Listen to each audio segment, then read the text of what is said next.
we're here now, though. We're here now. We're getting it started. We're trying to get some streaming feng shui welcome in. Come on with it, yeah. Come on with it here as we try not to dilly nor dally. Let's see. Let's get this going up over here. Welcome in. Oh my.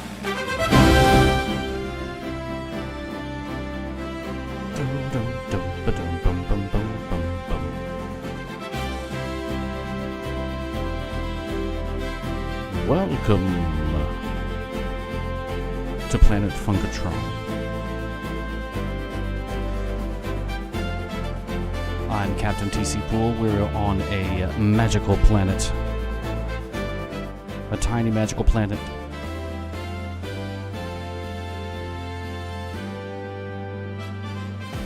This is a very unique stream based in a multimedia, lore-driven fantasy world with wizards, orcs, and spaceships. Built-in VR, free-to-play PC game, card game, books, characters, our website, and our new tool, the World Forge 3D. Dun, dun, dun, dun, dun, dun, dun. Bum bum bum ba-dum bum.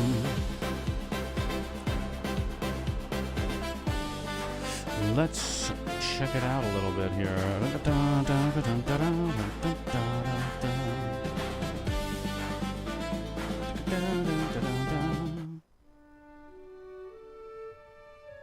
Yes, welcome.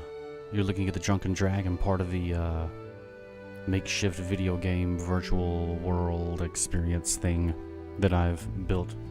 What's happening, Nathaniel? Let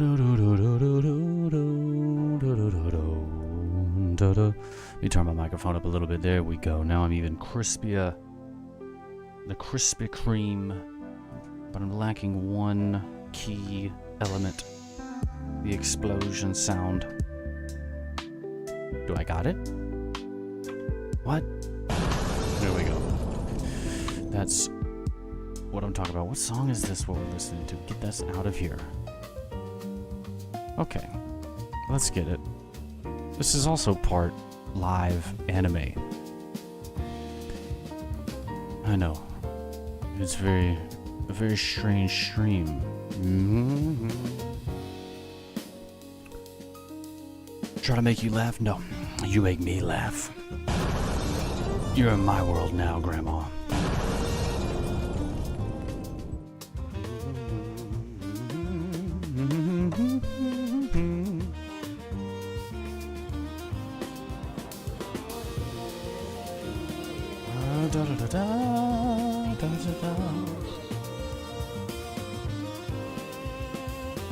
Come on in.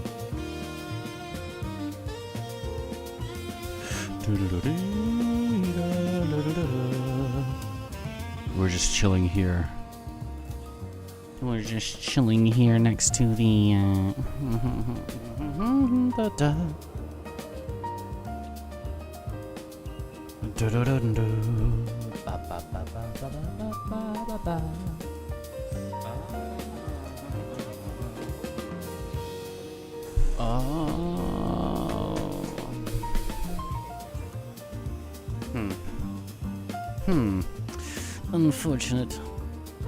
Unfortunate here.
Aha. What?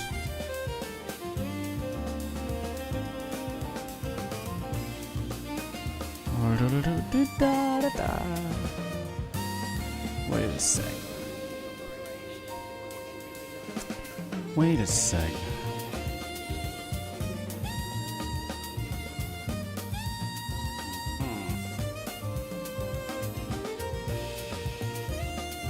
Aha.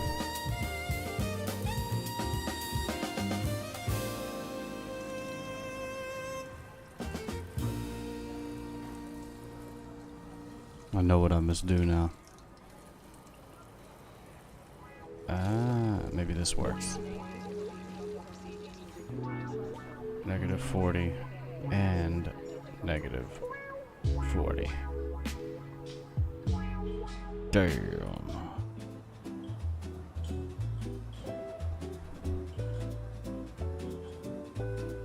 Now we'll see. Yes, perfect, perfect, perfect.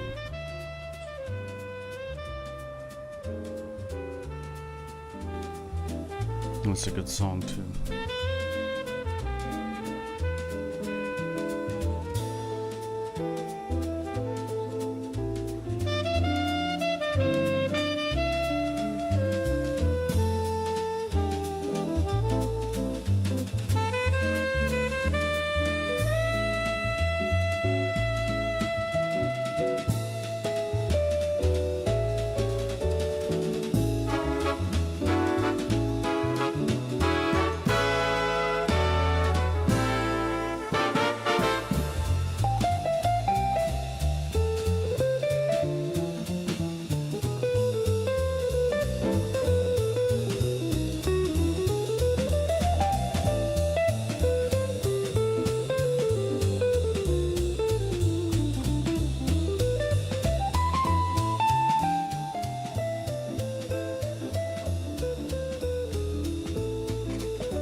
Yeah.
KPP 101.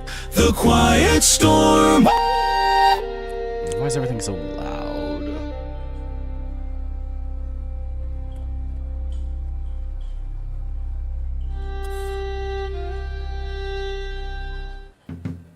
I'll turn that shit down. I got it in the palm.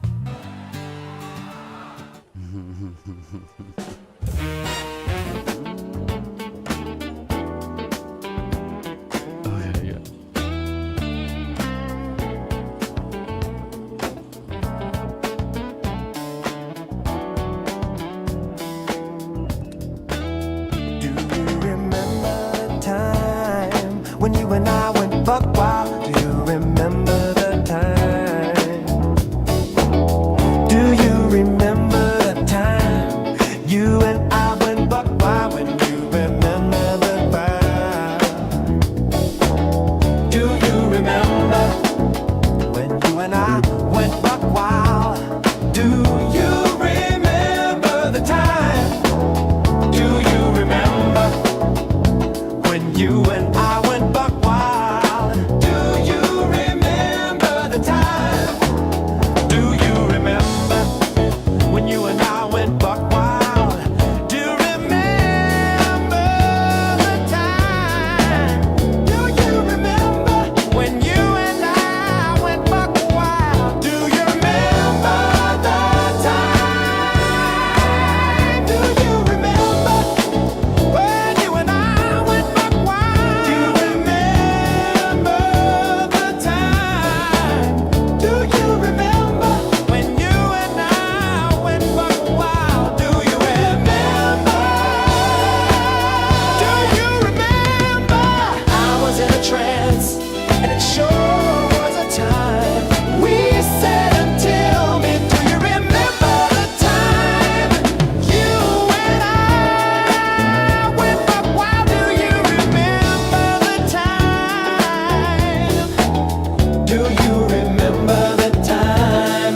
Now we went buck wild. Do you remember the time?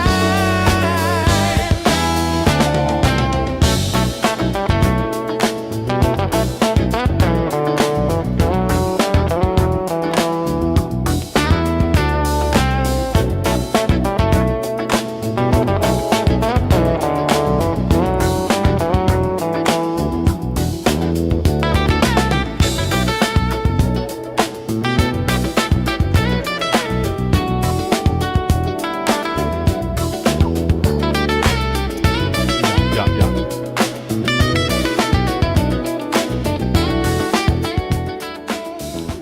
Sorry, I was drinking my noodles. Some of those sweet. Wait.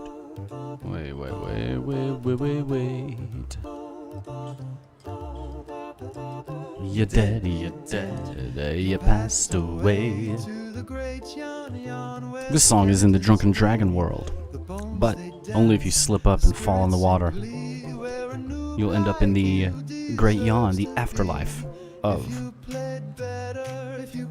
Funkatron. Dead Noob's Delight. Let's check in with Nibblesworth. Nibblesworth is the engine of the TC Falcon. Without him, we're nothing. Every bit of support we take in and we buy this intergalactic feed that's got that meets every nutritional requirement that Nibblesworth has. It's superfood form, if you will. Man, this curry is hot. So yeah, Nibblesworth. Excuse me. A little under the weather, I think. Maybe I'm fighting a little something.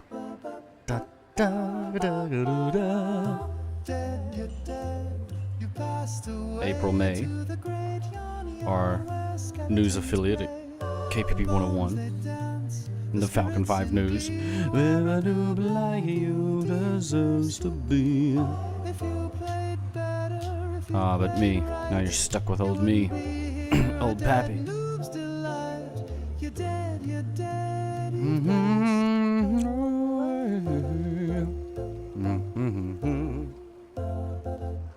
Alright, let's check out now our versions, yes.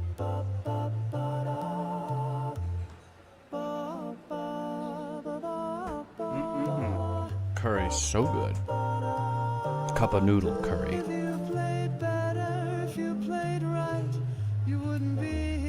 Dead Noob's Delight. You're dead, you're dead, you're dead. Oh, you're dead, you're dead, you're dead. You're dead, you passed.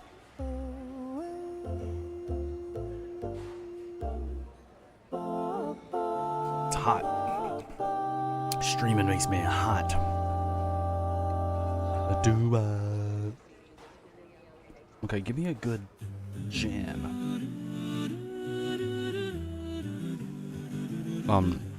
So the map to globe tool, we got the free version and the Patreon version, new Patreon version out. This is a tool that lets world builders create their own solar system, so to speak. And you can put your map right on the planet.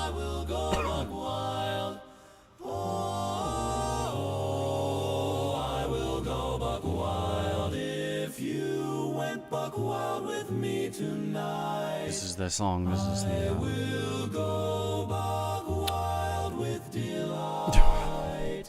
Old Pappy found you. I couldn't believe it was you. That's when I went buck wild all the longest time. There's a planet. Hidden a bad boy.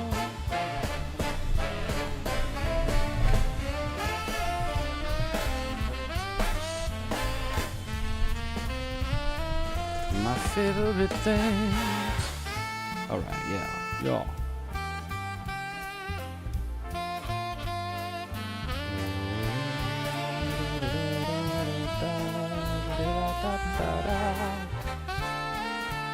Don't hear so bad.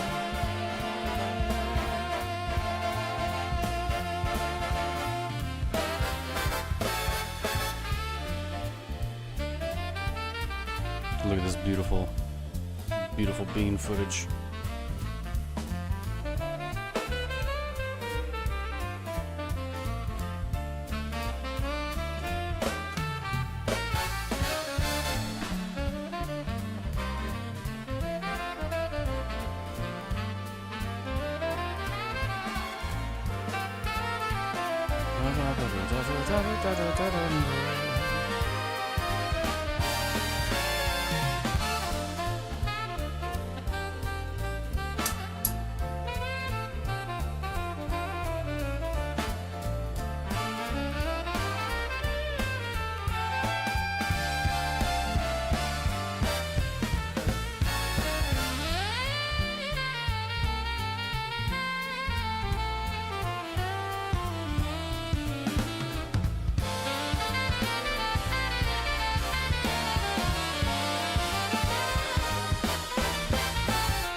Yes, look at this shit.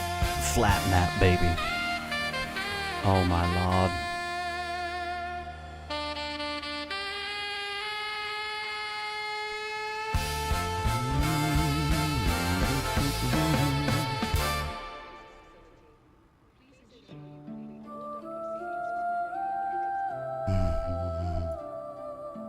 Awesome, now we can start adding pins. And more of the backstory.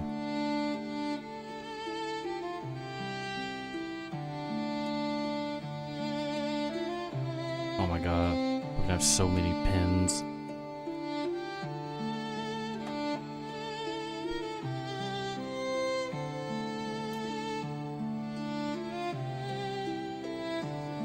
But you know what we need? Me! Over here. Drinking mid-brew. There we go. Fit right in.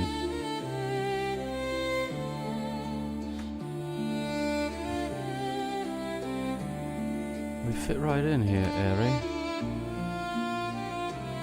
What's this? Oh shit, way too big.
Nice, nice, nice.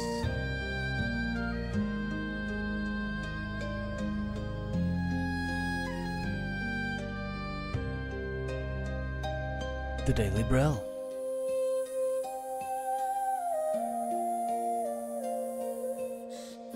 The Daily Brill. But you're not. But now you're not moving. Oh, interesting. Oh, that's right.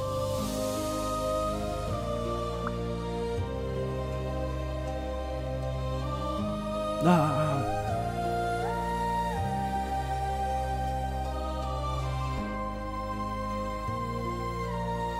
Test now, we testing. No? Ah.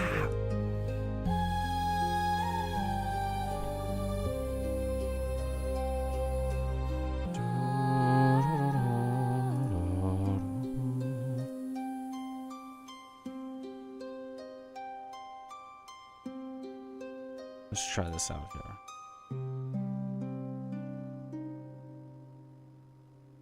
Yeah, we got that KPP 101. KPP 101. You're listening to KPP 101, The Quiet Storm. Autumn in the Funklands. The Quiet Storm.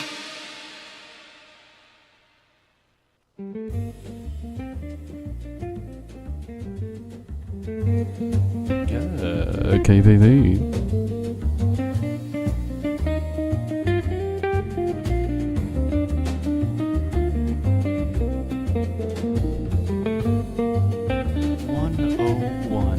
The Quiet. Oh, the Quiet Store now. We're a little hot. Now our mic's hot, baby. Good. Good.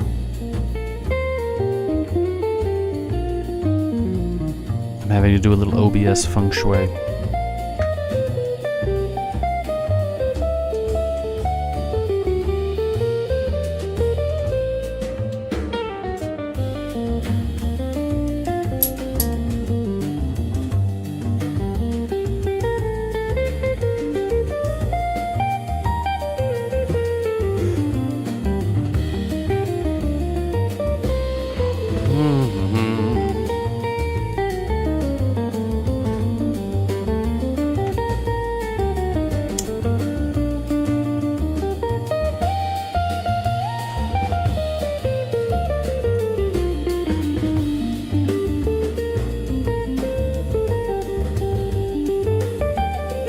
Da da da da da da da da da.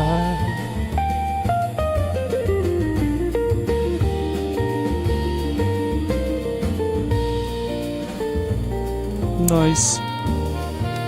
Now we're back. Back and better than ever. Quebec, Quebec. Quebec, Quebec, Quebec, Quebec. I'm Casey Kasem. And my microphone's too hot. Really need more compress.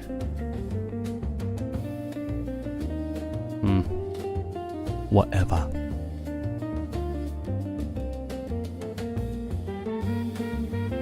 We're gonna check to see if this is working.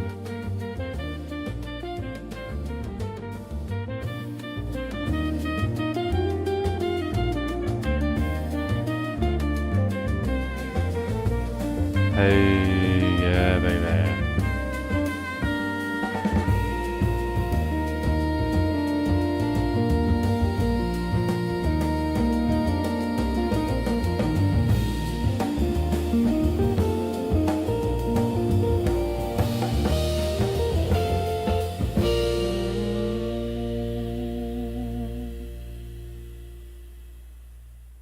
KPP 101, we should just check out the full tales.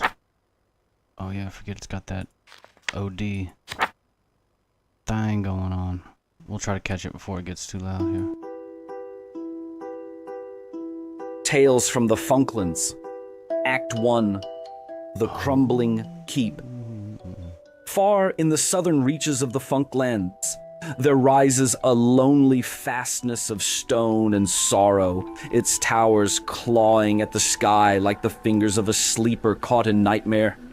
Men call it Brangus Castle after the lord who keeps watch within, yet older names whisper still along the wind that skirts its ramparts. On certain nights, when the moon Vreza looms crimson over the plains, the walls seem to bleed, and travelers hasten past with bowed heads, eager to leave both keep and memory behind. Upon one such night, a hush deeper than sleep wrapped every court and corridor. Torches guttered in their brackets, and each flame shivered as though fearing its own light. Along the western walk there once grew a hedge of white roses, but sickness had entered their veins. Now the blossoms blackened where they clung, petals curling inward until they cracked and drifted down like flakes of soot. In the courtyard beyond, a fountain of pale marble stood empty, save for drifts of gray dust that hid the likeness of a mermaid carved upon its bowl. Even the water had fled these halls, finding kinder soil beyond the castle gates. Within the Hall of Echoes, Lord Brangus sat upon a throne of jet and bone, cloaked in iron-colored mail. His helm rested at his feet, for a warrior feels the weight of years more keenly when no battle stirs, and though his shoulders were broad, the mantle of silence pressed upon him. He listened, not for words, but for the beating heart of his realm. What he heard was frail and faltering.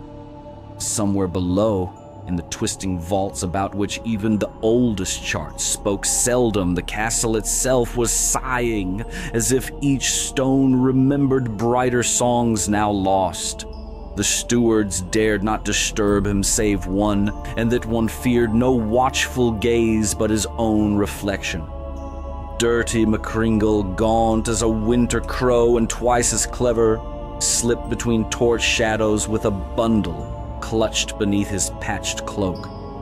He paused at the threshold, bowed low, and held the bundle out. A fragment of parchment peeked from the folds, its ink the color of dried blood. "My lord," he murmured, voice sweet as spoiled wine. "I bring tidings from the villages of Evermist Gap.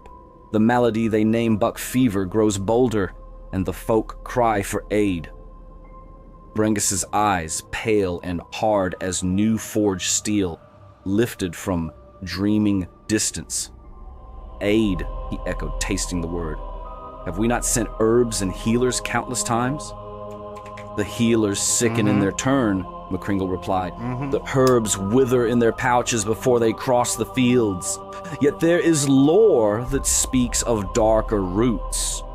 If we would carve the rot away, we must first know its name."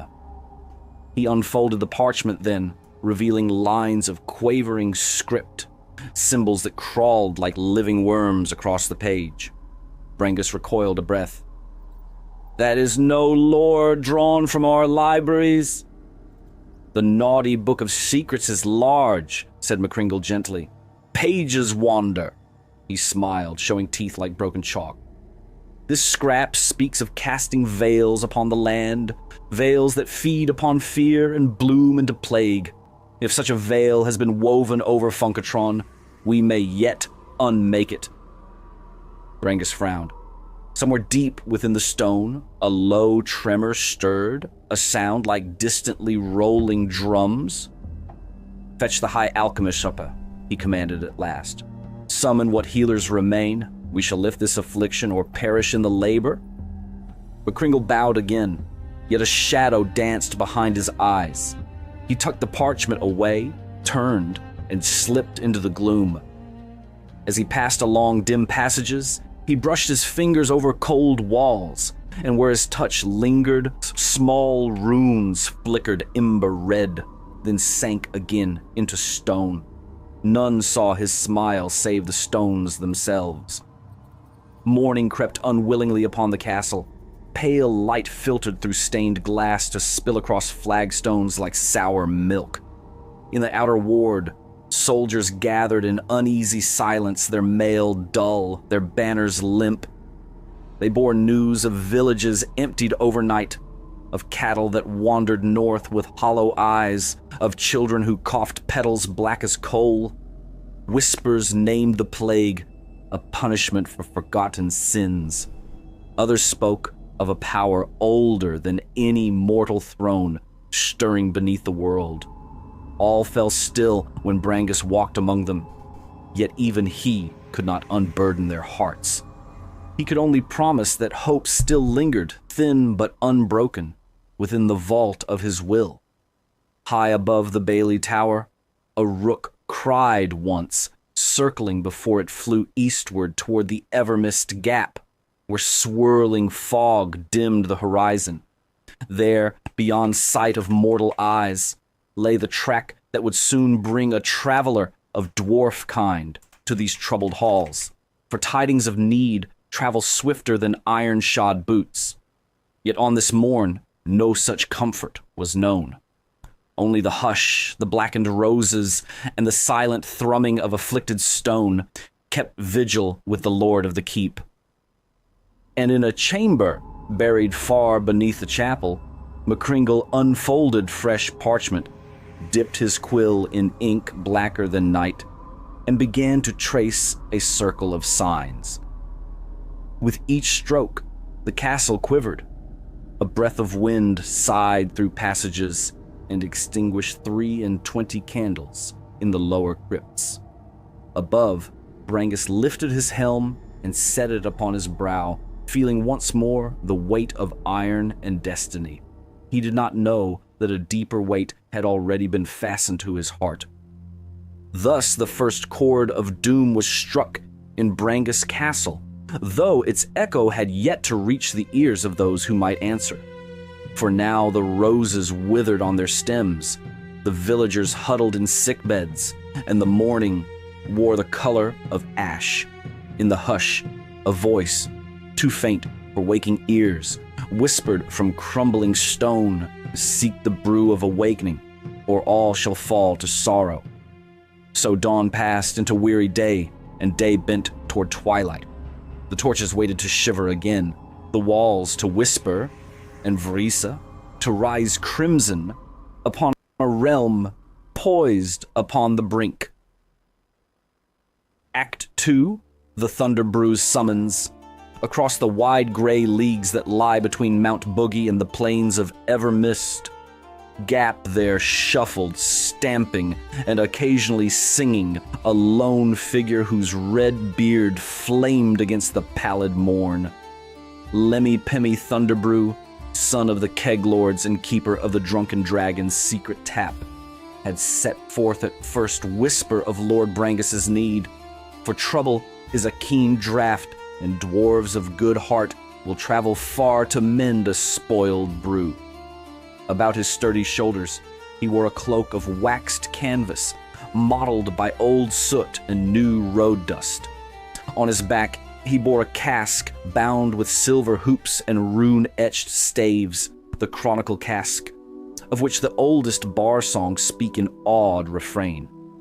Within its hollow slumbered no common ale but a cordial of memory, distilled drop by drop, from tales long told beside hearth fire and helm.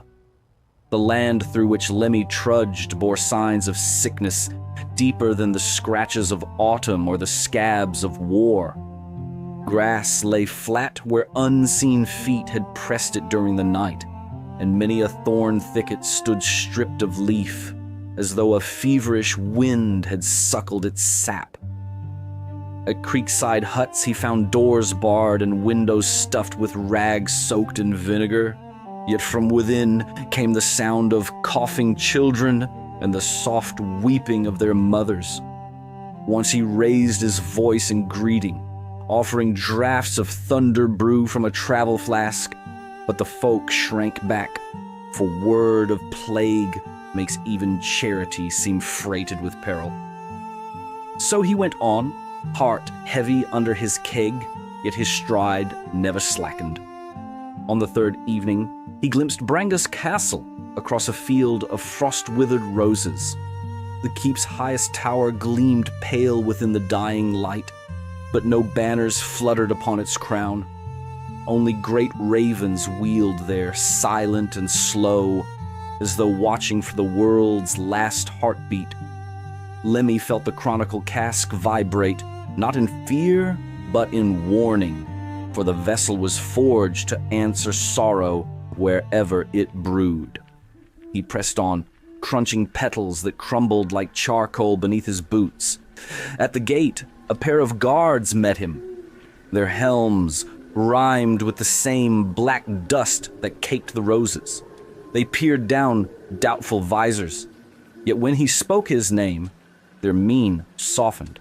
For even in these shadowed days, the renown of Thunderbrew craft carried weight.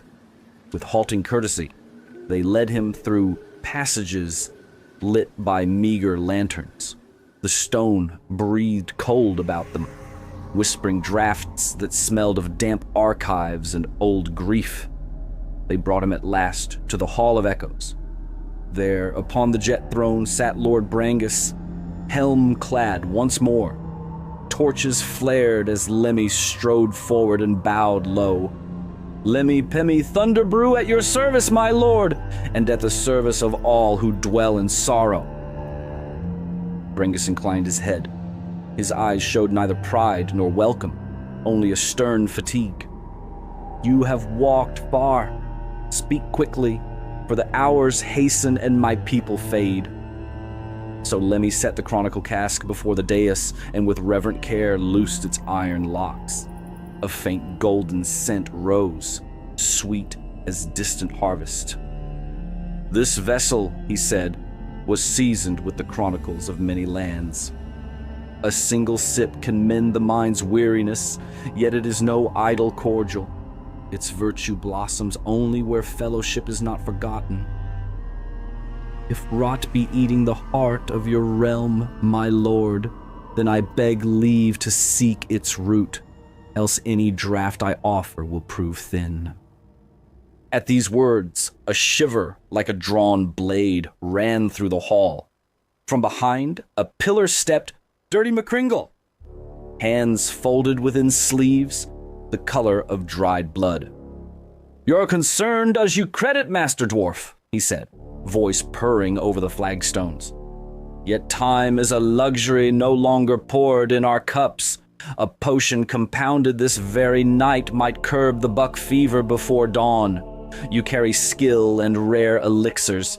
Give them freely, and we shall speak of quests thereafter." Lemmy regarded him, noting the hollow beneath the steward's cheekbones and the quick, glimmering eyes that never quite met his own. "Brews brewed in haste oft brew ill," he answered, "and cures forced too harshly tend to twist what they were meant to heal. Let me first taste the water of your wells, tread the rose fields, speak with the sick, then shall I know how best to pour hope." McCringle's lips curled, yet he bowed. "As you wish. I will myself conduct you. The keep hides nooks even our lord forgets." Brangus, whose gaze had drifted to the shadowed arches, stirred. "So be it. Master Thunderbrew, my key and kinsman are at your bidding. Yet mark this, every hour the roses shed more black petals, and every petal is a life. Stand not on ceremony." Lemmy bowed once more. "I will stand only upon truth." Thus began a strange wandering through the corridors of Brangus Castle. McCringle led with slow steps, lantern held low, and behind came Lemmy, shouldering the chronicle cask, its staves faintly aglow.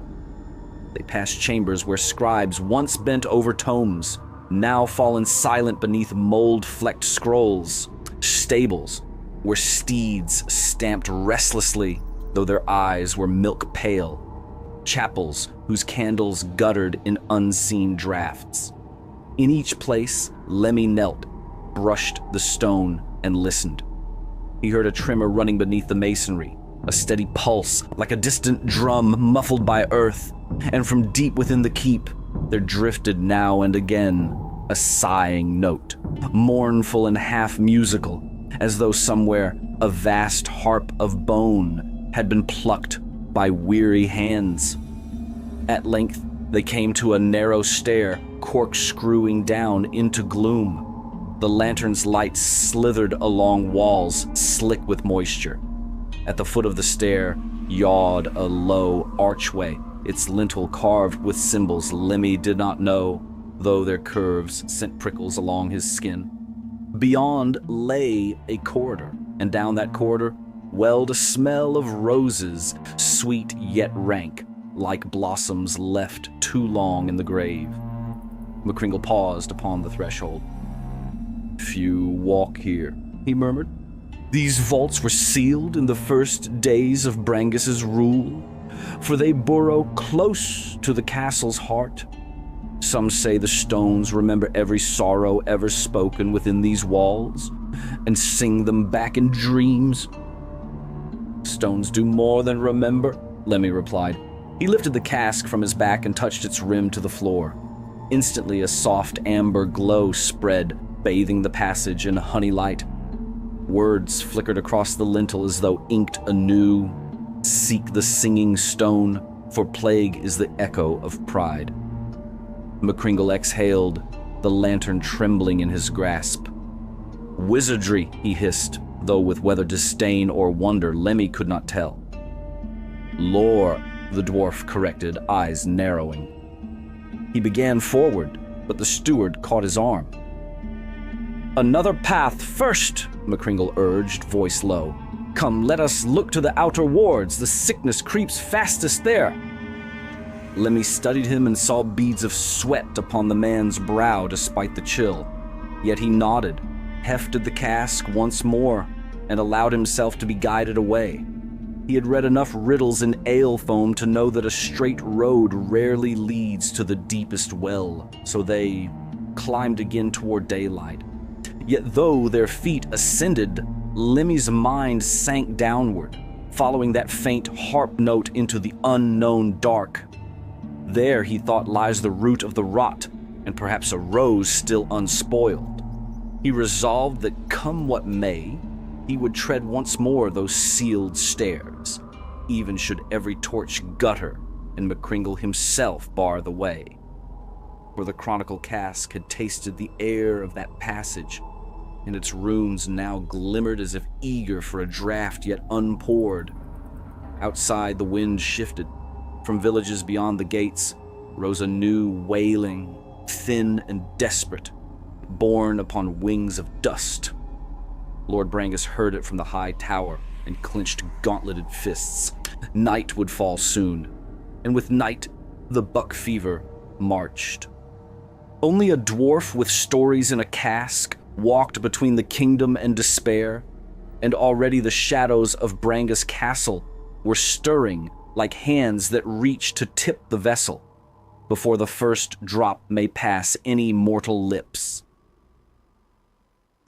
Act 3, Shadow Stirring.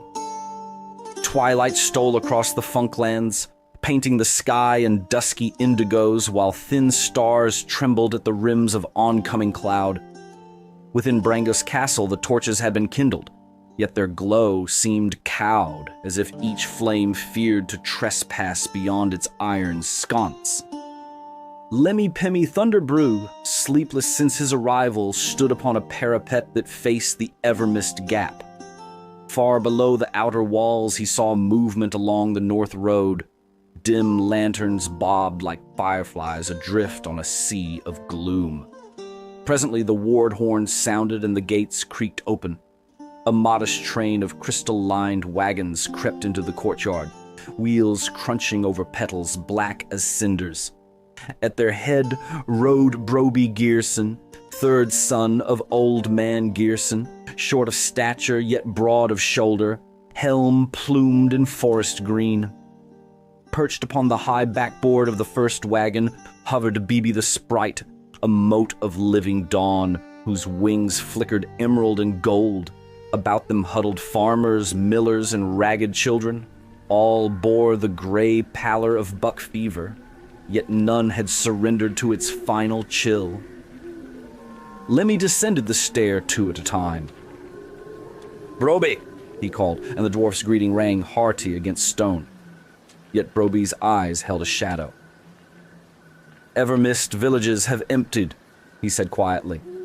"Folks speak of voices that drift through mist at night, calling them by name. Those who answer do not return." He set a hand on the haft of his axe. "The mist followed us here. See how the roses hush beneath it." Bibi fluttered to Lemmy's shoulder. Her glow, warm as hearth fire, pushed the gloom back a little, yet could not cleanse it. "Every mile, the dark grew thicker," she whispered. "Something at the heart of these walls drinks the life from earth and sky, and it is growing thirsty." The refugees were guided into the lesser hall, where long tables once groaned beneath feast platters. Now they offered little more than crusts and thin broth, yet even that fare drew grateful murmurs. Lemmy filled a cup from the chronicle cask and pressed it upon a coughing child. A faint honey hue bloomed in the boy's cheeks, and his breath eased. Hope kindled round the benches like sparks leaping from tinder, though outside the wind moaned in barren rose hedges. Lord Brangus came late to the hall, helm removed, silver-streaked hair unbound. His gaze softened at sight of the refugees, then hardened again when he saw how wan they were despite the sprite light.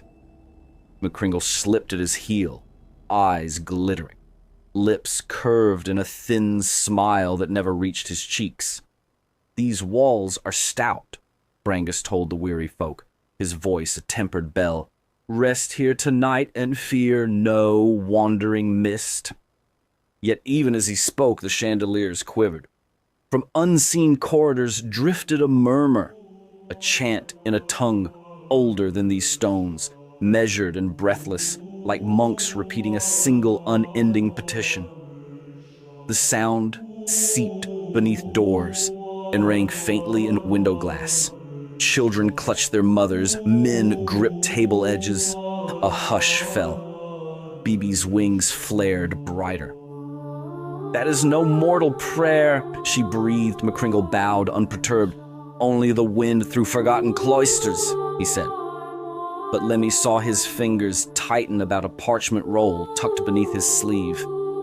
When the tumult passed, Brangus ordered heavy shutters barred and placed sentries at each threshold. Yet the chanting did not cease. It receded, then swelled again as if roaming the corridors, seeking a listening heart. That midnight Lemmy stole from his chamber, Bibi flitting ahead to guide him. Broby joined them, axe on shoulder, for where one Gearson treads peril, seldom lingers far behind. Together they descended to the vaults where hours earlier McCringle had turned him aside. The sealed lintel greeted their lamplight, its warning runes now smoldering a sullen red. They pressed on. A narrow passage opened into a cavernous crypt whose pillars leaned like drunken sentinels. Upon each pillar spiraled carvings of roses entwined with chains, and from every blossom trailed veins of black sap that seeped across ceiling and floor, converging upon a stone dais at the chamber's heart. There stood an ancient harp of bone, strung with strands that looked spun from moonlight. No mortal breath stirred the strings, yet they thrummed with the same chant that haunted the halls above. Lemmy's pulse quickened. "Here beats the hidden heart," he murmured. He lifted the chronicle cask. Its staves glowed bright amber, then dulled as though strangled by unseen roots. Broby traced a rune with his gauntlet. "These chains mock the bean warden's sigil," he growled. "Someone has twisted their lore." Bibi darted nearer, her glow bathing the harp. Where the sprite light touched, the bone darkened and cracked. Sour vapors hissed forth. The chant faltered, rose again, then split into discordant voices wailing in despair. Behind them a soft laugh echoed. Dirty McCringle stepped from shadow, lantern low, parchment unfurled in his hand. Symbols writhed upon the page like worms in loam. Curious souls, he purred, wandering where kings themselves dare not linger. Broby moved between McCringle and Lemmy, axe raised. Your heel drips with plague sap, steward. Speak quick or be still. McCringle's smile widened. I speak through others now. He lifted the parchment and sang a single word. The bone harp answered. Pillars shuddered, black chains writhed. From fissures in the floor rose figures clad in antique mail, visors sealed, roses of ash blooming across their breastplates. Their eyes glowed ember red. Canker Knights, whispered Bibi, her radiance flickering. Lemmy uncorked the chronicle cask. Golden mist billowed, weaving a dome round the three companions. Where mist met chain, a hiss of pain rang out and fragments of rust burst into sparks. Yet the Canker Knights pressed forward, swords dripping black sap. McCringle retreated up the stair, chanting anew. Stone groaned overhead, dust cascaded. Fight if you must, his voice echoed. Every drop of hope you spend feeds the root beneath, and the harp will sing sweeter for your folly. With a cry, Broby hewed the first knight. Axe met, sap steel, showering sparks of green fire. Bibi shot upward, tracing circles of pure light that seared the air. Lemmy braced the cask upon his hip, splashing its brew against taloned gauntlets. Those touched faltered, yet each blow drained the cask's glow further. The chant of the harp rose into a shriek. Chains lashed from the pillars like living whips, striking at sprite and dwarf alike. A loop caught Broby's arm, dragging him toward the dais where sap pooled thick as tar. He gritted his teeth, but the fetter burned cold. Lemmy surged forward, slamming the cask upon the chain. Staves cracked, amber liquid burst forth in a sheet of golden rain. The chain recoiled, hissing, and Broby staggered free. Yet the chronicle cask lay split, its contents puddling upon the stones. The dome of mist guttered, dwindling. Silence fell. The Canker Knights withdrew into the gloom as if satisfied. The harp's voice sank to a low murmur, almost tender, crooning some lullaby of ruin. Bibi's light flickered weakly. The cask is broken, she whispered. Its stories bleed away. Broby clasped Lemmy's shoulder. We live yet, and there are more tales in our lungs than in any barrel, he said grimly. We must quit this place before it drinks our final breath. They turned, bearing the remnants of the cask, and climbed the stair. Above, they found corridors empty, torches dark. Somewhere distant, a bell tolled once, then ceased as if choked. The night smelled of roses turned to rot. When at last they reached the great court, dawn's first gray light seeped over the battlements. Lord Brangus stood alone beside the fountain's dry bowl, sword bare, eyes upon the horizon where clouds boiled black and bruise purple. He spoke without turning. Something within these walls has awakened, he said. I feel it drawing the breath of every stone. What did you find below? Lemmy answered, voice rough. Chains upon roses, a harp of bone that sings plague, and a steward who is no steward at all. He knelt, offering the shattered staves. My cask lies ruined, yet hope is not wholly spilt.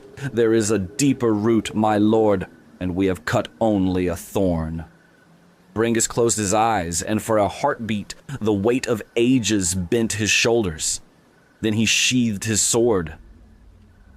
This eve we ride the length of my lands, he said.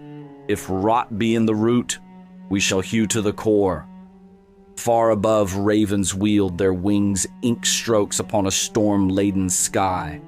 The first breath of dawn carried with it a distant chorus, half song, half lament. Bibi shivered. Lemmy tightened the straps of his pack. Broby laid one hand upon his hammer haft. Somewhere in the vaults below, the bone harp whispered once more, a note like the cracking of ice upon a winter river, and the petals in the courtyard trembled, as though remembering what life felt like before the frost. Act 4, Revelations in the Vault. Noon passed like a swallowed sigh, rain swept in from the west and drummed upon Brangus Castle so that the tower seemed lost in a shroud of falling silver. Within those echoing walls, Lord Brangus gathered Lemmy, Broby, and Bibi in a chamber seldom opened. The lanterns in that place were few, and their light behaved as if uncertain where it ought to linger, for the very air smelled of secrets long kept and ill at ease to be woken. "I have shown few this door," Brangus said, touching the handle of beaten bronze. "The gallery lies beyond.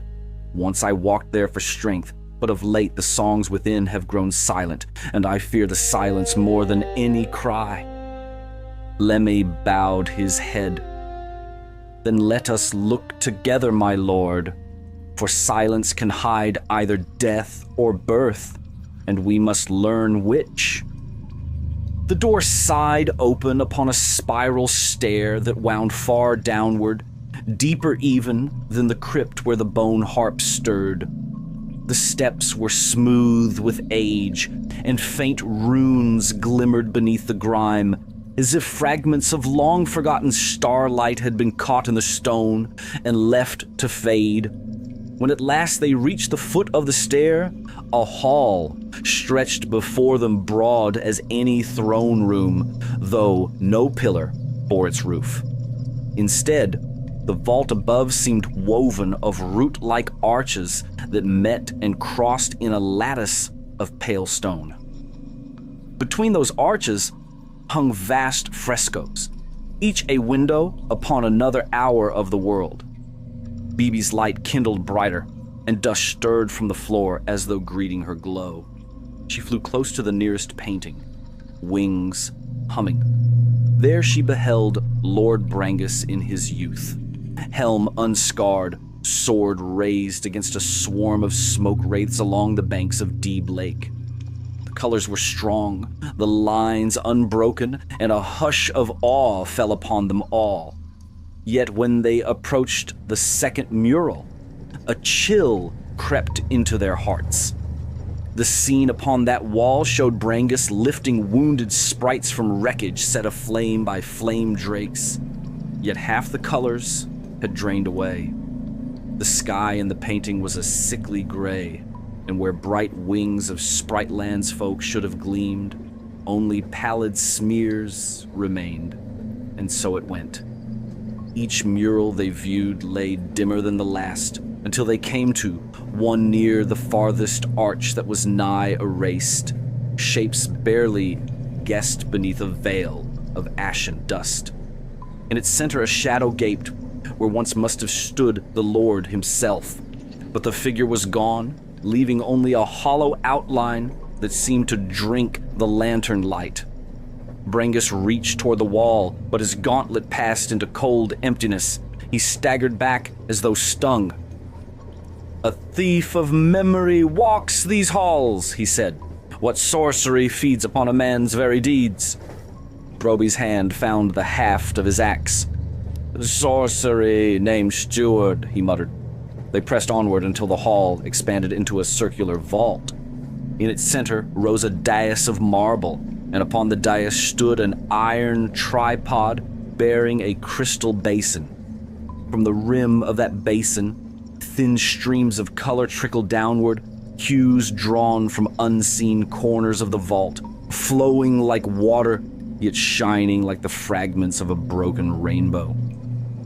Those streams met at the basin's heart, where the colors coiled into a dark whirlpool, then seeped through a narrow spout into a silver phial, clutched by a single figure. Dirty McCringle stood robed in crimson, parchment unfurled in one hand, the other steady upon the file. Words in a harsh tongue dripped from his lips, each syllable striking the marble with the weight of iron nails. He did not turn when Brangus called his name, but the parchment brightened, sigils writhing as if alive.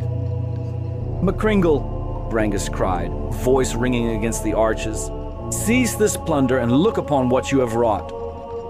Only then did the steward lift his head, eyes glittering green like glass, chilled in winter. "Plunder, my lord? I would say preservation." He raised the phial, and swirls of color eddied within, though the mixture had grown dim as smoldering ash. "These pretty paintings were rusting away long before I came. I merely gather what their stones can no longer guard. Power wasted is power lost." "The power is not yours to gather," Lemmy said, stepping forward. He steadied the broken staves of the chronicle cask at his belt, relics now but still marked by runes of comfort. "These memories belong to the land and to the hearts of folk who trusted this keep." McCringle laughed, a thin, dry rasp. "Do you imagine their trust will outlive them? Buck fever eats the flesh, then the mind, and last of all the deeds. When the final villager falls, who will recall noble Brangus of the southern marches?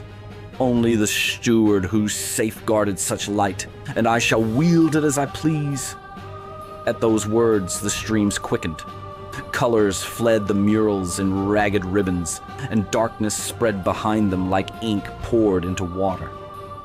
Brangus strode to the dais, sword drawn, but chains of blackened rosereed erupted from the marble, coiling round his limbs. He fought, yet the enchanted bonds clung like molten iron. Broby charged, axe flashing, and cleaved two coils apart. Lemmy hurled the remains of his cask. Splinters struck the basin's edge, and chips of crystal fell away. At once the whirlpool faltered, hues tumbling out like escaping birds. BB darted through the air, trailing sparks that seared the black vines. McCringle hissed a curse and thrust his parchment high. The sigils upon it flared, summoning a tide of gray mist. From that mist emerged the Canker Knights, silent and terrible, armor wet with sap. Their blades glowed with sickly light. Chaos filled the gallery. The Boneheart below seemed to answer, its dirge rising through the stones until the vault quaked. Murals cracked along their seams. Whole fragments of Brangus's youth peeled away, consumed by dust. Lemmy saw the steward backing toward a side passage, phial clutched to his chest. With sudden resolve, he drew a small flask from his belt, the last remnant of the ember brew he had saved since Mount Boogie days. He hurled it. The flask shattered against the basin, and for a breath, the air rang with warmth like ripe grain under sun. Golden light flooded the tripod, searing the streams clean. McCringle cried out as the whirlpool collapsed and color erupted in a wave. It swept across the vault, racing back up the ribbons toward the murals, painting them anew with furious speed. But the surge did not mend alone. It struck the Canker Knights, and their sap steel hissed, corroding into pitted rust. Armor clanged to the floor, empty of life, yet the victory cost dear. Marble popped, and fissures yawned across the dais as if the vault had been hollowed by grief. A roar like far thunder rolled beneath their feet. Dust rained, pillars moaned. McCringle lurched through the side arch, one arm shielding his eyes, still gripping the damaged phial that now leaked a thin, smoking residue. BB spun after him, but a slab of ceiling crashed between, flinging her back. "Leave him," Brangus called, voice cracked with dust. "The castle fails." We must flee or be entombed with our memories. They fled the gallery by the spiral stair, murals blazing with fresh life behind them, though many showed new scars where color had never returned. Stones trembled. Far below, the bone harp shrieked, strings snapping one by one. At last they burst into the upper halls, and there Captain T.C. Poole and Thorin Oak Kig met them, garbed for war, eyes wide at the tremors. The sky skiff touched down not a moment too soon, Poole said, steadying Lemmy with one hand while the other hovered over his lute. What root of ruin have you unearthed that the very walls quake in wrath? Brangus lifted his sword, blade dark with fallen dust. A root bound by roses and watered with stolen deeds, yet not sundered entire. McCringle has fled into deeper dark with a shard of that power. This storm will break harder before dawn. Then Thorin hefted a stout barrel, etched with fresh runes. If dawn must wrestle storm, let it do so with stout heart, he said. Here is new brewed hope, and it seeks companions bold. They turned toward the courtyard where the wind roared like a beast denied. Above, lightning flickered in clouds that bore the hue of bruised violet, and somewhere in those clouds, the ravens cried in wheeling fury. The castle stones beneath their feet still trembled, but the murals in their silent gallery now shone with fragile light, refusing at the last to forget. Yet far below the keep, in passages unwalked by any honest foot, a steward's footsteps fled ever downward, and the file at his breast pulsed with a livid glow, as if it carried in its heart the echo of an unfinished song. Act 5. The Brewing of Hope. Storm clouds crouched upon the battlements, their bellies lit by hidden fire, and a wind like the breath of deep caverns coursed through every court of Brangus Castle. Yet within the armory of heralds, a gentler glow was kindling. Thorin Oak Keg, master cooper of Melody Mountains, had rolled his newest vessel beneath the high vault. Oak staves shone with fresh runes, and a scented warmth drifted from the bunghole, hinting of honeyed malt and summer orchards. Captain T.C. Poole knelt beside the barrel, head bent in quiet song. Each soft chord he drew from his silver-strung lute lingered in the air like the memory of sunrise. Lemmy Pemmy Thunderbrew stood opposite, steadying a shattered stave of the chronicle cask upon an anvil. Though the stave was cracked, glimmers yet pulsed in its grain, for the wood remembered every tale it had once held. BB hovered above them, scattering motes of sprite light into the shadows, while Broby Gearson watched the doors with axe ready. Lord Brangus alone remained absent, walking the ramparts to muster such defenders as plague and despair had spared. Thorin set his palm atop a rune near the cask's hoop. Here sleeps the ember brew of awakening, he said. It was racked only 7 days past and knows little of these sorrows. Yet poured true, it may still find the heart of the folk. Lemmy raised the broken stave. Then let new song meet old memory. The chronicle wood may lend the brew a voice strong enough to shake the rot.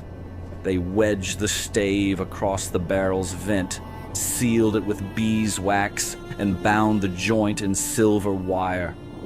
BB traced the wire with fingers of light until each loop glowed amber. Poole's chords slipped into harmony with the humming wire, weaving music through oak and rune alike. Slowly the barrel stirred. A tremor passed along its staves. Runes brightened from drowsy red to fierce gold. From the tap, a single drop fell, splashing upon the flagstone. Where it landed, the gray dust receded, and a green shoot sprang up, tender yet unafraid of the dimness. Broby gave a low whistle. If one drop can wake stone, a cup might rouse a kingdom. Yet he had scarce spoken when a clang echoed in the corridor. Brangus strode in, rain glistening on his mail, face grim beneath the helm. "McCringle haunts the lower yard," he said, voice tight. "He rallies shadows against us. Already the outer wall listens to his worm tongue, and parts of it have begun to crumble." Poole rose, slinging the loot across his back. "Then we carry hope to the courtyard, before rot eats the threshold." Thorin drew a mallet, broke the seal, and filled a dozen stout flagons. Each he stoppered with cork and tied to his belt. Lemmy hefted the barrel itself onto a two-wheeled cart left from feasting days. Broby and Poole seized the shafts, and together they pushed into the stair hall, with BB darting ahead as scout. Rain beat through shattered clear stories, but the bruised glow pushed back the gloom. Wherever the cart passed, mold shrank. Roses paled from black to soft gray, and soldiers leaning sick against the wall lifted their heads in sudden wonder. Lemmy paused to pour sips for each. Faces quickened with color, coughs quieted, and in their eyes flickered the first sparks of will. Out in the grand courtyard, dusk churned like smoke. The broken fountain had become a pool of tar, and upon its rim stood dirty McCringle, cloak whipping in the gale. In his raised hand, the cracked phial glimmered with stolen colors. Behind him loomed the gates of the bailey, half open and weeping dust. Ranking before those gates, shoulder to hollow shoulder, stood a host of canker knights. Their helms were dull iron masks with no eyes, yet each sword burned black-green as bog fire. McCringle's voice carried through the rain. "You bring lantern light to a hearth long gone cold. Give me the barrel, and I shall spare the folk one more night beneath their tatters." Lemmy stepped forward, beard sodden, hands upon the tap. "Take one drop and awake to mercy. The brew was not poured for tyranny." The steward sneered. "Mercy spoils swiftly in this age, but fear endures." He flung the phial skyward. It burst in a storm of color that rained down like shards of glass. Where each shard struck, roses withered into briars and cobbles cracked. Broby's roar answered the shatter. He charged, axe cleaving a path. Poole leapt upon the cart, strumming a wild clash of chords that rang as bright as bells. Soldiers who had tasted the brew lifted their pikes and surged behind him. BB rose high, her glow swelling until she shone like a shard of fallen star. She poured that radiance into the ember brew, and golden vapor spilled forth, covering the yard in sweet, warm haze. The Canker Knights faltered. Sap hissed where the haze touched. Thorin rolled barrel and cart straight toward the fountain.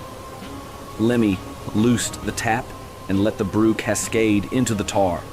Instantly, the black pool seethed, its foul mirror broken by rings of light. Up from the fountain's heart rose a column of amber steam, twisting skyward. Rain hissed upon it and turned to scented mist.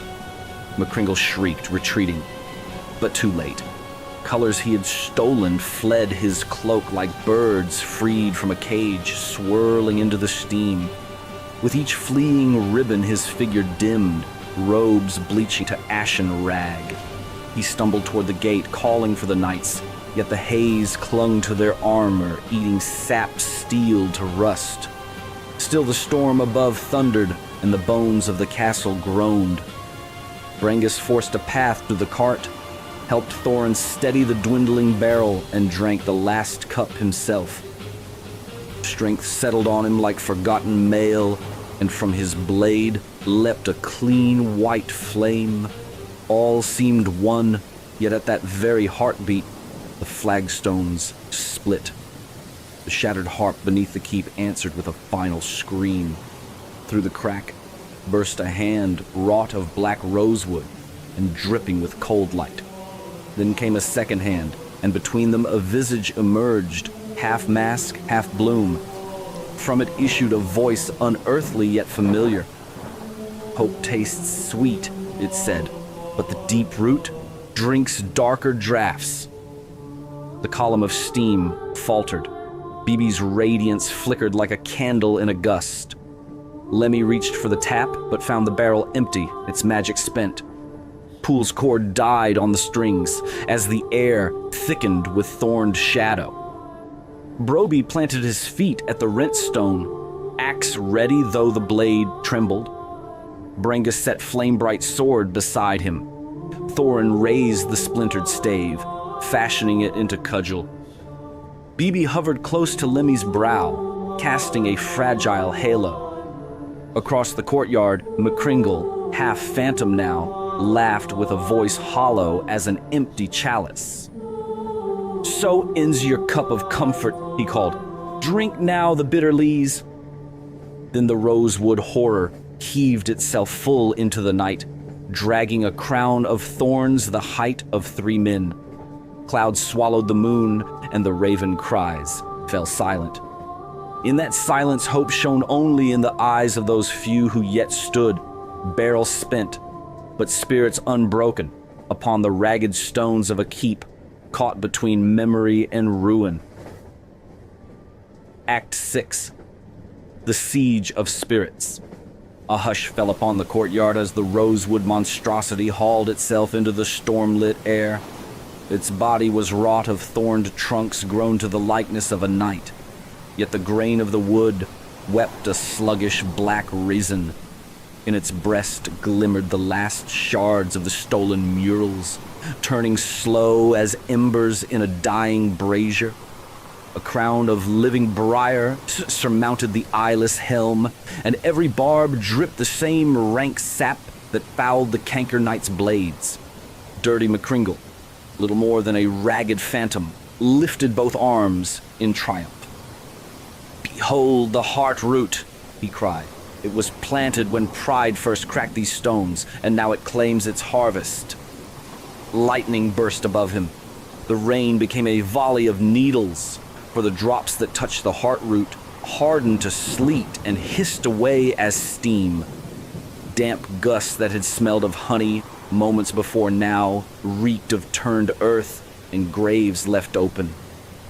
The muster of the bold Brangus planted his flame-bright sword at the breach where the stones had split. At his left stood Broby Gearson, axe rimed in rust, yet held steady. Thorin Oak Keg hefted the splintered stave of Lemmy's ruined cask, while Lemmy himself settled both hands upon the empty barrel cart, as though by sheer will he might draw one further draught from its staves. BB circled above, her dwindling light a lone star in the murk. Captain Poole placed his back to the shattered fountain, fingers poised upon the lute strings. Around them, the last of the garrison gathered, soldiers who had tasted hope from Thorin's flagons. Yet on the opposite side of the court, the untouched blackguard shuffled, helms bowing toward McCringle as if to a new master. Their hearts wavered between oaths sworn in sunlight and temptations offered in gloom. McCringle's whisper traveled the rain like a worm through apple flesh. "Lay down your arms and the fever will pass you by. Stand with these dreamers and share their doom." Several helms turned his way, yet before the first knee could bend, Poole struck a chord clean as dawn. The note rang off the keep and rolled through the ranks like a tide of waking memory. Where it passed, the soldiers recalled bread shared beside quiet hearths, remembered children who waited beyond the plague. Many straightened. Some raised blades toward the heart root. The first assault. The heart root answered with a roar that was neither wood nor wind. Thorn limbs crashed into the flagstones, shattering them. At the monster's summons, the fallen sap of canker knights oozed together and rose anew, reshaping into warped warriors whose armor smoked where Thorin's brew had touched. They surged. Broby met the foremost with a bellow. His axe clove a knight from helm to hauberk. Sap spattered, sizzled, and cooled to brittle ash. Lemmy flung the empty barrel upon another, crushing helm and cuirass alike. When the stave shattered, Thorin seized both halves and wielded them like cudgels, runes flashing whenever wood struck foul steel. Bibi darted between foes, her glow flaring each time dark sap sought to cling to dwarf mail or mortal flesh. Yet every burst dimmed her wings. At last she hovered before the heartroot itself, tracing sigils of pure gold upon the air. Light bit deep into bark, and the monster reeled, but with the blow a shower of black thorns struck the sprite. Her radiance flared white, then guttered. She faltered, falling like a wounded moth toward the ruined fountain. Pool's arm swept out. With a quick step, he caught her in a fold of cloak, then set her gently upon the fountain's rim. His lute hand trembled not from fear, but from wrath. He turned back to the fray, head bowed, and drew from the strings a melody none there had heard. It was a camp song of far-off thunderbrew feasts, yet beneath its grace burned a fury, fierce as warfire. The very rain seemed to dance to its rhythm, and where droplets caught the music they shone like sparks. Turning of the Black Guard. The Black Guard, hearts still wavering, heard the song and felt the flame within its notes. One by one their spears lowered from trembling readiness to measured salute. The captain of their company strode forward, helm cast off to bear a scarred brow. "Lord Brangus," he cried, "our oaths remain yours if your cause still beats for the living." Brangus lifted his sword in answer.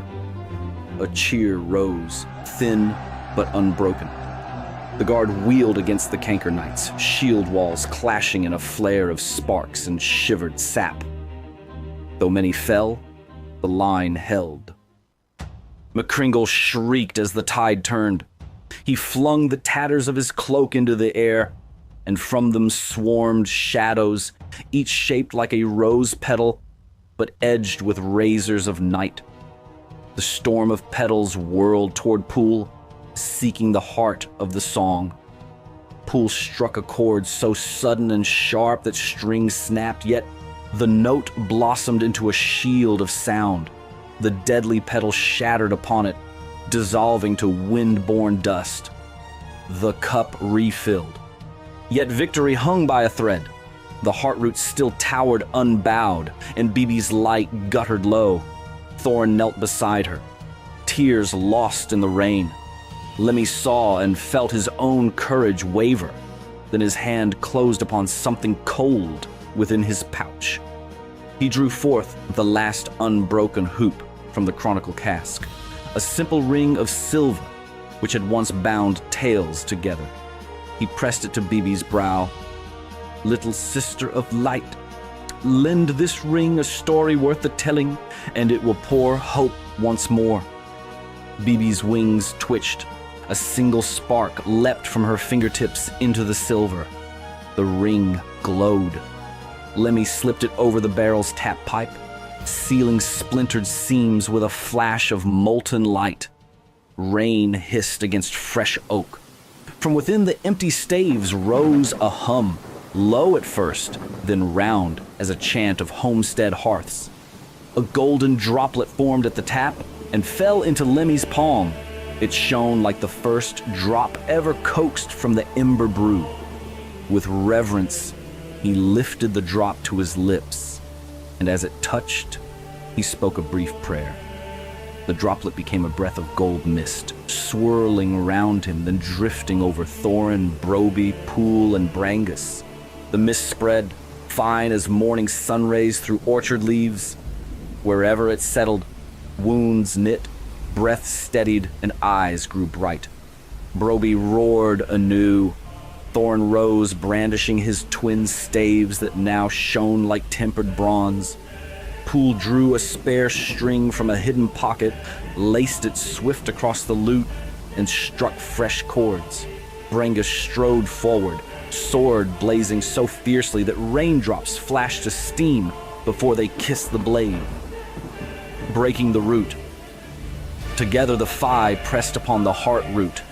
Axe bit bark, staves battered thorn, song scoured dark sap from wounded grain, and the Lord's flame carved a path toward the monster's core. At last Lemmy hurled the reforged barrel ring like a discus. It sliced through briar crown and lodged deep within the monster's breast, right where the shards of stolen memories still spun. For a heartbeat the world held its breath. Then the ring flared brilliant gold. Memories of past valor, once caged, poured outward in a flood of light. They flashed across the courtyard, into the murals above, into the hearts of every soldier still standing. The heart root staggered, sap gushing in dark torrents, roots thrashing like dying serpents.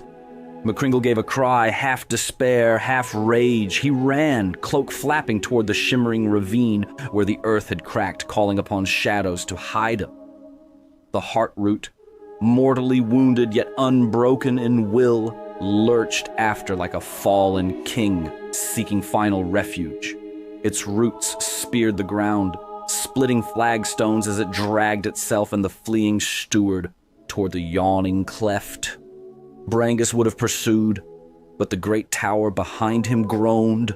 Stones slipped from their courses. The battlements began to lean. With a shout, he ordered a retreat to the inner ward. The defenders obeyed, bearing their wounded. Broby and Thorin dragged the empty barrel cart, for its wood still glimmered with promise. Poole bore BB close, her light faint, yet steady. From the brink of the courtyard, they looked back. The heartroot reached the edge of the abyss and toppled, clutching McCringle in thorny embrace. Both vanished into the chasm. A gust of wind, cold and rank, swept upward, carrying a distant echo of McCringle's last scream. Then silence claimed the storm, and the rain slackened to a weary drizzle. Aftermath at dusk. The keep stood, though wounded. Towers leaned, walls cracked, yet the roses at the gate glimmered a pale red once more rather than black. In the quiet that followed, Lemmy set the battered barrel upright. The staves no longer hummed, yet the wood smelled of summer again. Brangus looked upon his people, their number sorely thinned, yet flushed with a hope that had been absent for many moons. He sheathed his sword and spoke.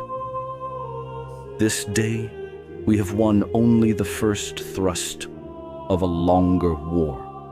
The heartroot has fallen, yet its echo lies deep, and McCringle's schemes may outlive his breath. Gather strength, for ere the next moon is full, we must ascend into that ravine and finish the work. Thorin nodded, tapping the barrel with care. Then let us see what song of courage can be coaxed from these staves once they rest beneath kinder skies. Poole released a breath, turning his gaze to the rent earth. The tale dives deeper, friends, but tales unfinished still yearn for endings bright. We shall follow. BB opened her eyes, faint light flickering. Then fly we must, she whispered. For in the depths the castle's shadow has only begun to dream. Thus closed the siege of spirits. Night crept across the Funklands, yet the torches of Brangus Castle burned on, and within their light, heroes planned a journey that would lead beneath broken stone, through caverns where memory and shadow lay knotted like roots of the same thorny rose. Act 7. The Mirror of Regret. The rains passed away at last, leaving a hush broken only by streams that trickled from shattered gutters. Pale light seeped through torn clouds, yet the sun itself seemed unwilling to gaze upon the wounded keep. In the courtyard, the defenders stacked splintered pikes and gathered their fallen, speaking in low voices for each man and woman felt that the battle's root still thrummed beneath their feet. It was Lemmy Pemmy Thunderbrew who found Lord Brangus alone upon the terrace above the grand stair. The Lord's mail was tarnished where sap had scorched the rings, and his sword lay across his knees. Beyond the parapet, the shimmering ravine gaped, black and bottomless, veiled now in wreaths of steam that rose from the Heartroot's tomb. "My lord," said Lemmy, setting aside his helm, "you carry a weight that no helm can soften. Before the morrow we must lift it, else the burden will bow every soul who stands beneath your walls." Brangus did not meet the dwarf's eyes. "We slew the wood ghost and broke McCringle's snare. Yet I feel no triumph, only empty hollows." And broke McCringle's stare. Yes, welcome in, Falconeers. We're listening to Betrayal at Brangus Keep, Book 1. I need to queue up Book 2. I need to put a soundscape in Book 2. But then we're also working on our new World Forge 3D web tool that I have built / am building. Let's listen to some tunes now as we're chilling.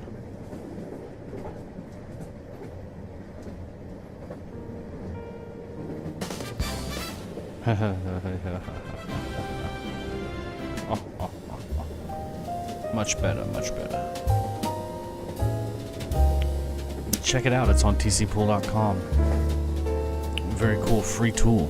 And also the new Patreon that comes with extra features in the World Forge 3D.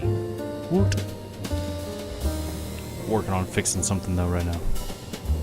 KPP 101.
Well,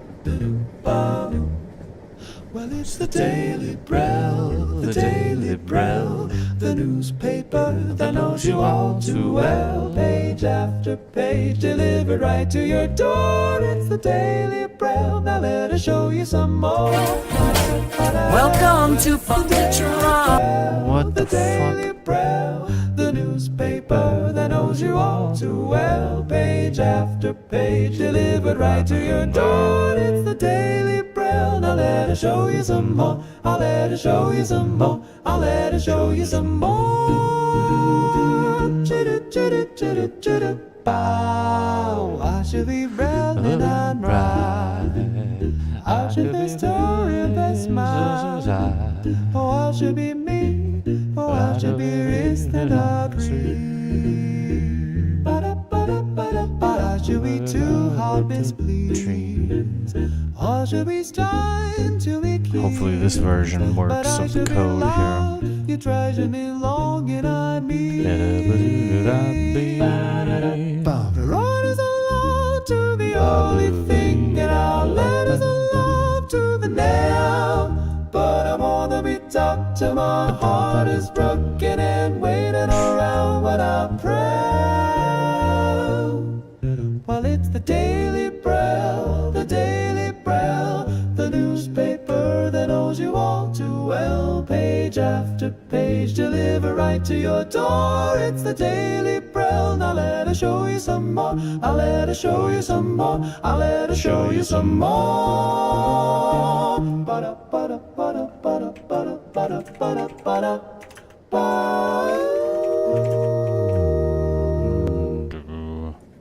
What a wonderful jingle. KPP 101. The Quiet Storm. I like that one. The quiet storm.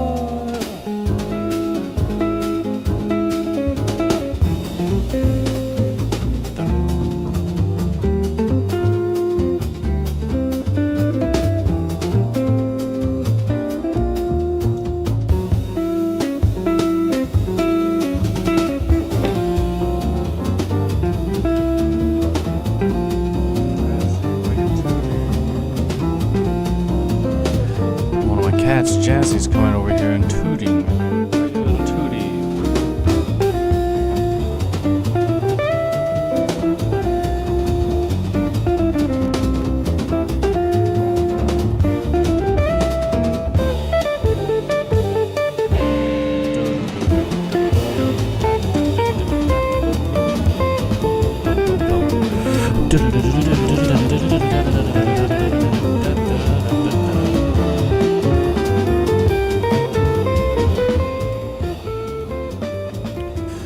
It's really cool, this map to globe thingy mabob. I wonder if I can get a window over here for y'all, or if it would be. Let's test the waters, why not? Let's go.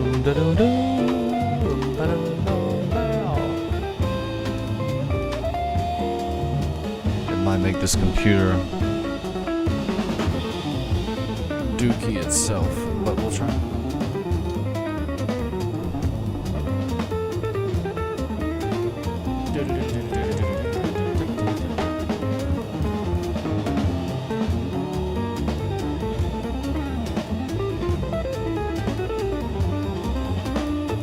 It's not that bad then.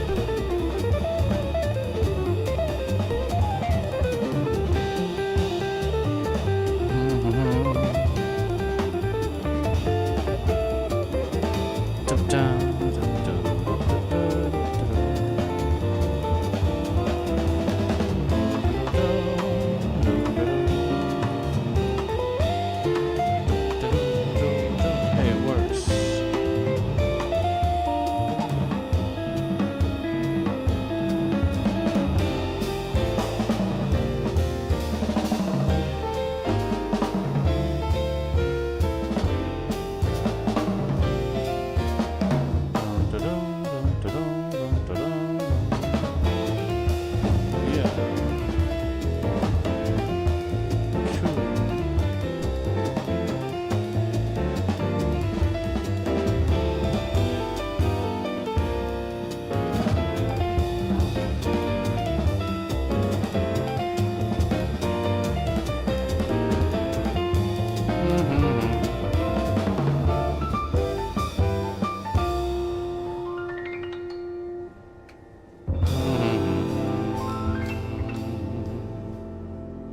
this looks cool. KPP 101. The Quiet. No, we're not listening to this one. No. Even though I will.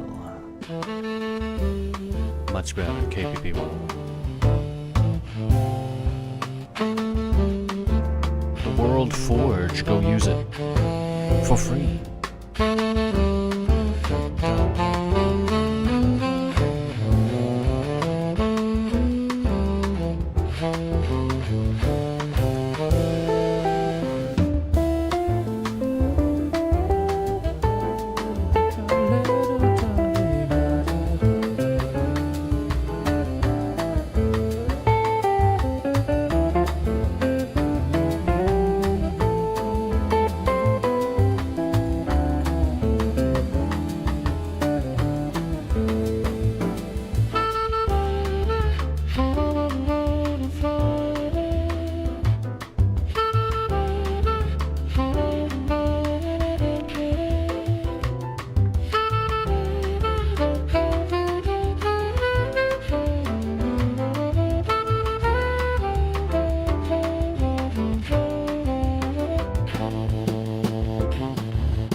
Little jazz, my little baby jazzy.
don't know about the coconut cream. The coconut cream. Get that shit out of here. And now, we hope that this is fixed.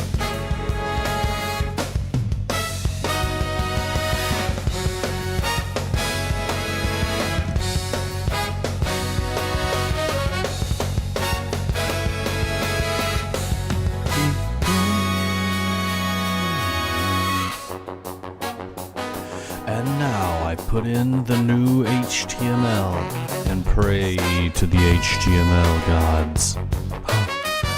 We might have a fix, ladies and gentlemen.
is in a great haze.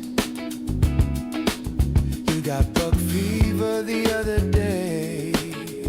I think you sat there and called me gay. He's telling lies right before my eyes. Don't call me gay if I haven't called you gay. Then talk to me so you can see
and those bulging, glistening in the sun. Ask myself why can't I be gay no more? Oh yeah, I keep forgetting that I'm not gay anymore. I keep forgetting that I don't like those juicy boners. I keep forgetting that I'm not gay anymore. I keep forgetting.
It's close to midnight.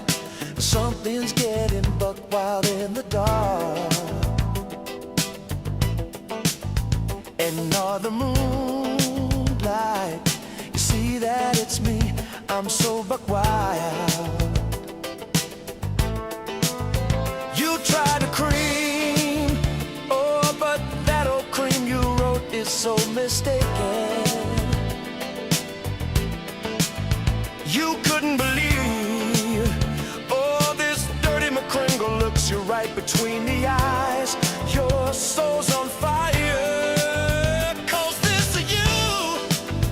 You hear the Kringle snap, and now there's nowhere left to run.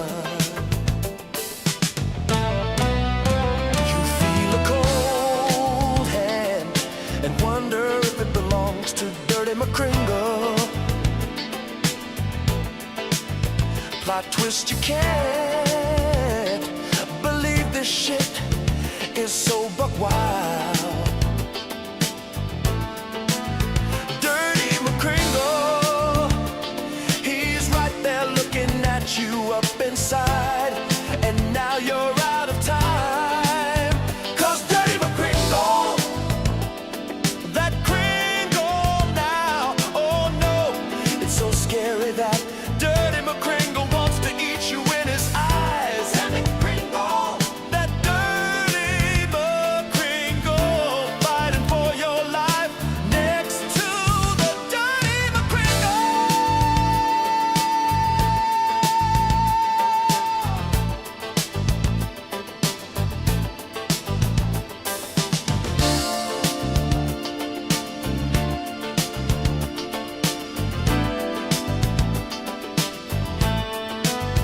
He's out to get you.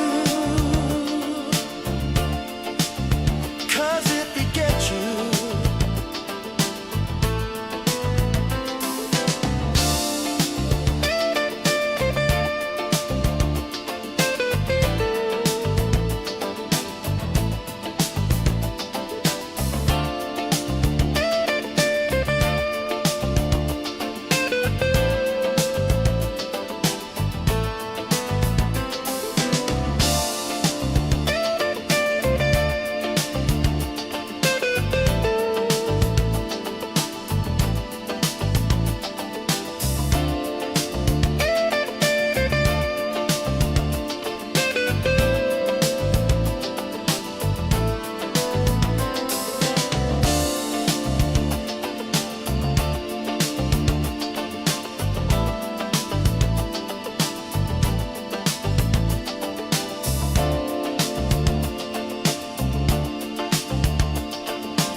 You're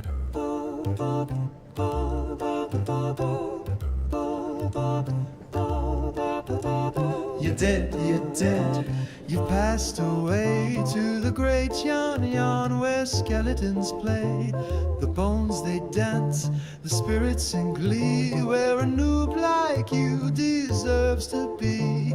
If you played better, if you played right, you wouldn't be here, a dead noob's delight. You're dead, you've passed away.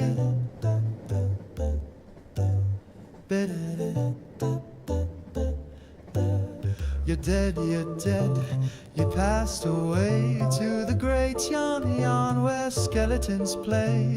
The bones they dance, the spirits in glee, where a noob like you deserves to be. If you played better, if you played right, you wouldn't be here, a dead noob's delight. You're dead, you've passed away.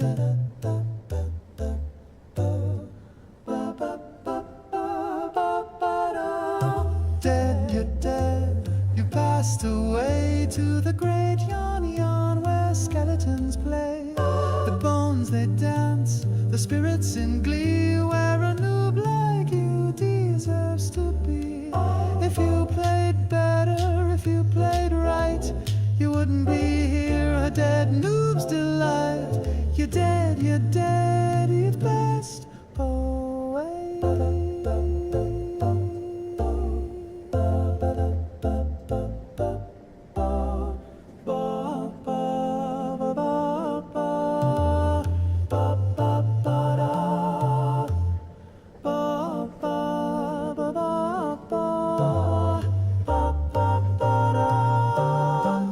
If you played better, if you played right, you wouldn't be here.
me tonight. I will go bog wild with delight. Old Pappy found you. I couldn't believe it was you. That's when I went bog wild all the longest time.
Try to take through your trial.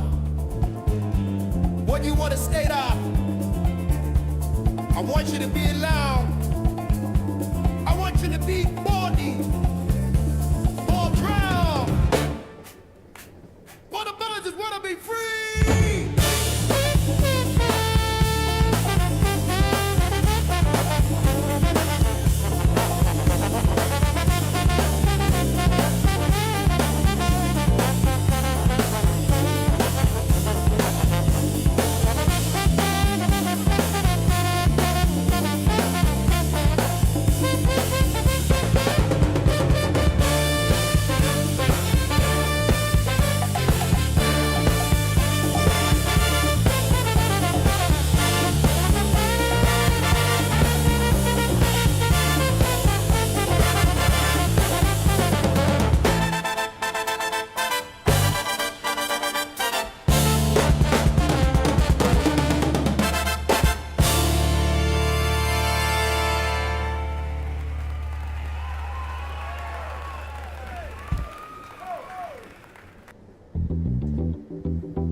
but can't stretch it any further.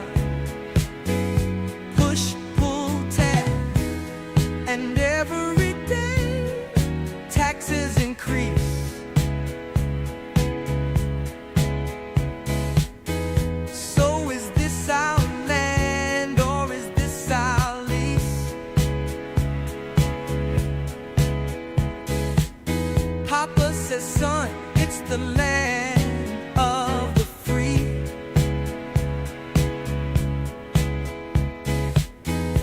As he broke his back trying to make ends meet,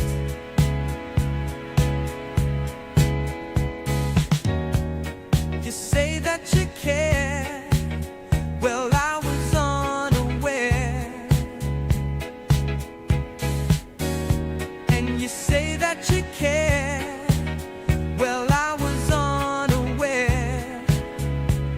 'Cause all you do is push, pull, tap, but can't stretch it any further.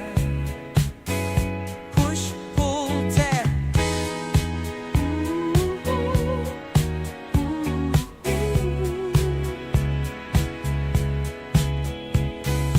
Push, pull, tap.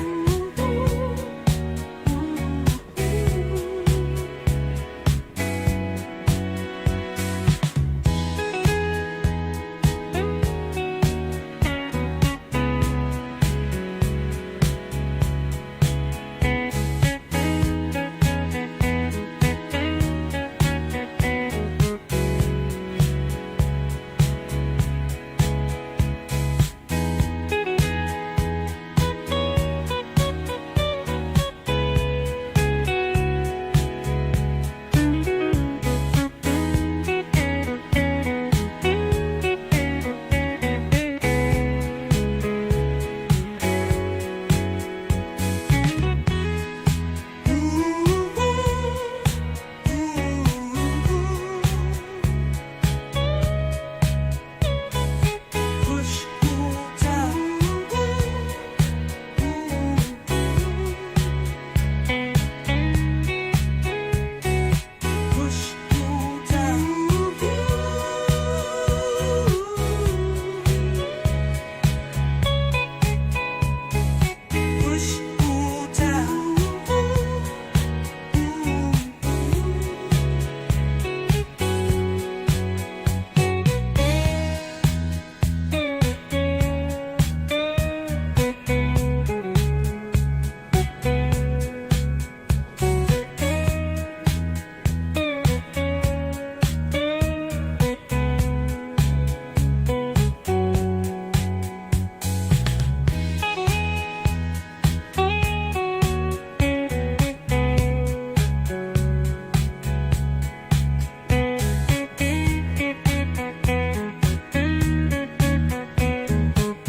Push, pull, tug. Ooh.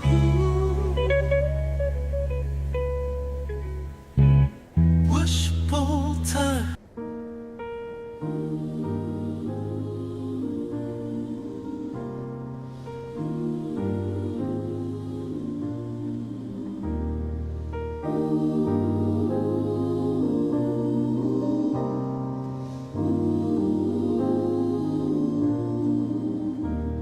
It's time to get up and start your day. It's time to get moving on your way. My bed keeps on calling me to stay. I see my bills that I gotta pay. So I'll get up, get up, get up, get up and go.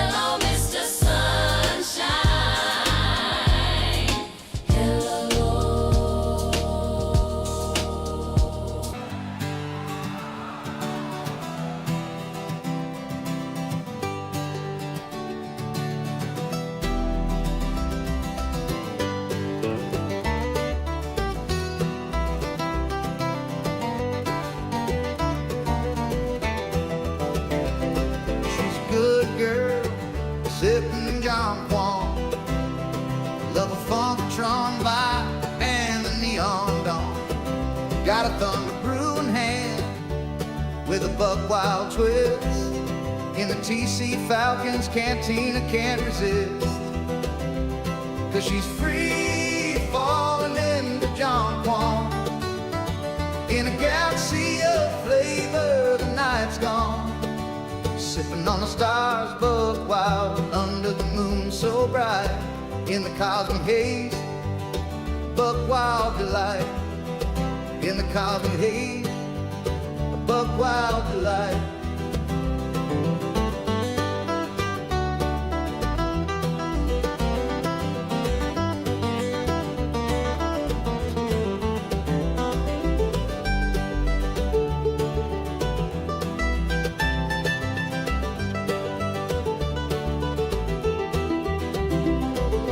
Good man, sipping John Quan, down in the old holler, booty cobbler gone yon. If he winks twice, you'll know, through fire and snow, he'll climb to the top of that mountain, brother. 'Cause they're free falling into John Quan. In a galaxy of flavor, the night's gone. Sipping on the stars, buck wild, under the moon so bright. In the cosmic haze, a buck wild delight. In the cosmic haze, a buck wild delight.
Wow.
Thank